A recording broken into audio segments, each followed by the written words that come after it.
Fake return থেকে থাকলে যদি ক্লেম অ্যাপ্রুভ করতে হয় তাহলে কিন্তু ঠিক সেমভাবে আমার মতোভাবে কিন্তু তোমাকে ভিডিওটা করতে হবে, নাহলে কিন্তু কোনোভাবেই কিন্তু ক্লেম করলে সেটা অ্যাপ্রুভ হবে না। প্রথমে কিন্তু এইভাবে পেপারটা চারপাশ কিন্তু এরকমই টেনে টেনে দেখাতে হবে যে কোথাও আমি আগে থেকে কেটেছি কি না। ওকে, নাহলে কিন্তু কোনোভাবেই অ্যাপ্রুভ করবে না। আমি তো ফার্স্ট এমনি কেটে করে ভিডিও আপলোড করতাম, বাট কোনোভাবেই ক্লেম অ্যাপ্রুভ করতো না। তারপরে কিন্তু এইভাবে করার পরে ক্লেম অ্যাপ্রুভ করেছে, তাই তোমাদের সামনে ভিডিওটা নিয়ে এসেছি। আর আগেও বলেছিলাম যে ভিডিওটা এরকম একটা ভিডিও দেব।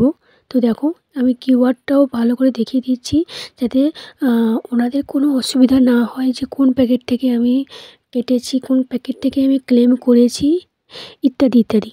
ওকে, তো আশা করি বুঝতে তোমাদের কোনোই অসুবিধা হয়নি। তার দেন কিন্তু আমি কী করব, প্যাকেটটা কাটবো। তার আগে কিন্তু কোনোভাবেই প্যাকেটটা কাটা যাবে না।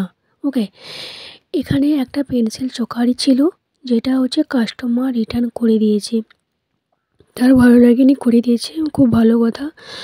তো আমাদের কিন্তু এতে অনেক ক্ষতি হয়। যারা কাস্টমার রিটার্ন করো, যদি ভিডিওটা দেখে থাকো, মানে সবাই তো আর সেলার নয়, অনেকে কাস্টমারও আছো, তো আমাদের অনেক টাকাই ফেরত হয়, মানে ক্ষতি হয়। তো যদি পারো একটু দেখে শুনে করে মার্কেট করো।